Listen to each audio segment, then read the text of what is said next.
133টা হল নিয়ে এটা সর্ববৃহৎ রিলিজ রিসেন্ট টাইমের মধ্যে। আমরা আসলে শো সংখ্যা বাড়া কমা আমাদের হাতে না, দর্শকের হাতে।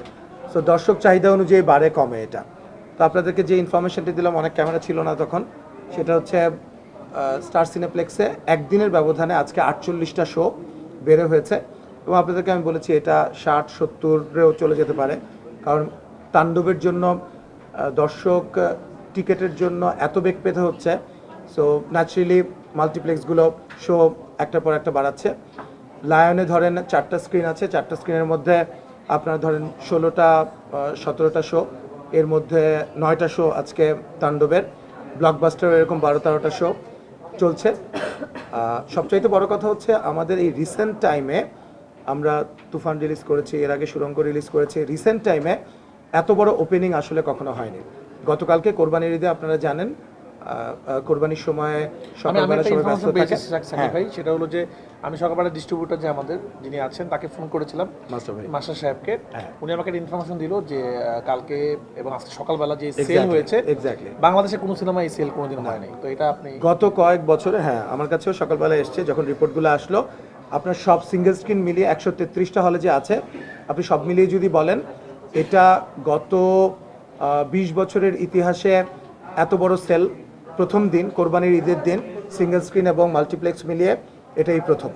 সো এটা তো আমরা খুবই খুশি। রানবি খুশি তো?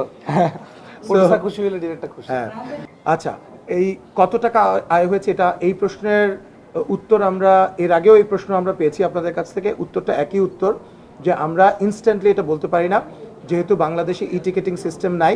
এটা ইট টেক্স লিটল টাইম আমাদের এই রিপোর্টগুলো আসতে, তারপরে এগুলোকে অ্যাকুমুলেট করে তারপর আমরা আসলে রিপোর্টটা বলতে পারি। সো এবার দেখবেন যে আমাদের মাল্টিপ্লেক্সগুলোর সঙ্গে একটা আলোচনার মাধ্যমে আমরা একটা ন্যায্যতার জায়গায় এসেছি এবং আমার মনে হয় যে অনেক প্রডিউসারই ইন্টারেস্টেড হবে সিনেমা বানাতে।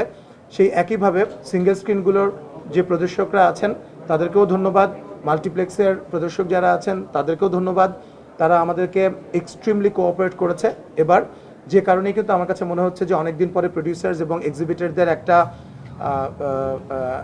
একটা জায়গায়, একটা পয়েন্টে আমরা এসে আজকে সিনেমা রিলিজ করতে পেরেছি, যেটা সুফল কিন্তু শুধু যে প্রডিউসাররা পাবে তা না, সেটা প্রদর্শকরা পাবে। কারণ একই সঙ্গে যখন এটা দুই পক্ষই লাভবান হয় তখনই তো আসলে একটা বিজনেস মডেল তৈরি হয় এবং নতুন নতুন সিনেমা আসার পরিবেশটা তৈরি হয়। আর রাফি যেটা বললো সিঙ্গেল স্ক্রিনগুলা, তখন অনেক ক্যামেরা ছিল না, আমি আরেকবার একটু মেনশন করতে চাই। প্রত্যেকবারই যেটা হয় যে অপোজিশন হলগুলো কিছু আমাদেরকে ছেড়ে দিতে হয়। এইবার আসলে অপোজিশন যারাই এসছে তাদের এক কথা, তাণ্ডব ছাড়া আমরা কোনো কিছুই চালাতে চাই না। তারপরেও আমাদের 4-5টা হল ছাড়তে হয়েছে। 133টা হল নিয়ে এটা সর্ববৃহৎ রিলিজ রিসেন্ট টাইমের মধ্যে। আপনারাও জানেন, আপনাদের কাছেও ইনফরমেশন আছে, প্রায় 140টা হলের মধ্যে 133টাই আমরা। এবং প্রত্যেকটা জায়গায় আমি এক্সাম্পল দিই, গাজীপুরে 4টা স্টেশনেই তাণ্ডব চলছে। খুলনাতে সবচেয়ে বড় 2টা স্টেশন, আপনার শঙ্খ, লিবার্টি, সেখানে চলছে। আপনার বগুড়াতে বগুড়ার মধুবনে যদি চলে তাহলে কিন্তু সোনিয়াতে চলে না, এখন তাণ্ডব মধুবনে চলছে, সোনিয়াতে চলছে। আপনি এবং অন্যান্য জায়গায় যেখানে অপোজিশন নেই সেগুলোতে তো অফকোর্স কোনো একটাও বাদ নেই। এবং সেনা সাভার সবচাইতে বড় সাভারের, আপনারা জানেন, সেখানে যদি সিনেমা চলে তাহলে কিন্তু সাভারের চন্দ্রিমাতে চলে না, চন্দ্রিমাতেও চলছে। এবং আপনারা জেনে অবাক হবেন যে গতকালকে কোরবানির ঈদের প্রথম শো ছিল সকাল 9:30টায়, সেটাও হাউসফুল ছিল। তো এটা একটা ট্রিমেন্ডাস রেসপন্স এবার আমার কাছে মনে হয় যে গত কয়েক মাস ধরে যে আমাদের পরিশ্রম সবার, সেটা সার্থক হতে যাচ্ছে আর কি। এবং কালকে কয়েকটা হলে কিন্তু নাইট শো চলেছে, লেট নাইট শোতে, এবং প্রথম দিনই লেট নাইট শো চালু হয়েছে। তো এটা সামনে আরো শুরু হবে।